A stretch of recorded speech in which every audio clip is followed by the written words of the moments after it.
नदियों की कुल लंबाई के विषय में चलिए देख लेते हैं। तो दामोदर नदी, देखिए सबसे पहले आपको याद रखना पड़ेगा दामोदर नदी की लेंथ कितनी है, क्योंकि सबसे बड़ी नदी है तो आपको दोनों फैक्ट याद रखना है।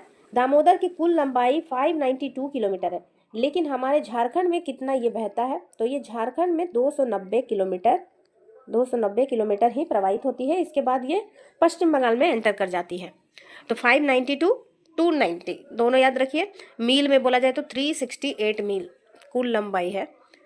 तो नेक्स्ट देखते हैं बराकर नदी। बराकर नदी की लेंथ है 225, स्वर्ण रेखा की 470 किलोमीटर, दक्षिण कोयल का 285 किलोमीटर, अजय 288 किलोमीटर, शंख हो गया 240 किलोमीटर, ब्राह्मणी है 480।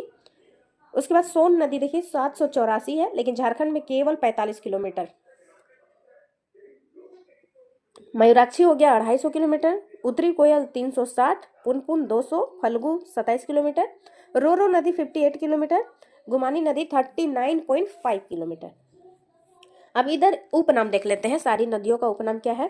सोन नदी का उपनाम है सोनभद्र या हिरण्यवाह, ठीक है, हिरण्यवाह या फिर सोनभद्र। पुनपुन नदी को कीकट या बमागधी नदी भी कहा जाता है, कीकट या बमागधी, ठीक है। नेक्स्ट है सकरी। सकरी नदी को सुमागधी कहा जाता है रामायण में। चानन नदी को पंचाने या पंचानन, स्वर्ण रेखा को सुवर्ण रेखा, मयूराक्षी नदी को मोतिहारी या मोर नदी भी कहा जाता है, मोतिहारी या मोर नदी। फल्गु नदी को अंतःसलीला, निरंजना या लीलाजन नदी कहते हैं।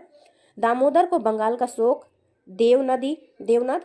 झारखंड की राइन नदी कहते हैं। राइन नदी कहाँ है, जर्मनी में। नेक्स्ट है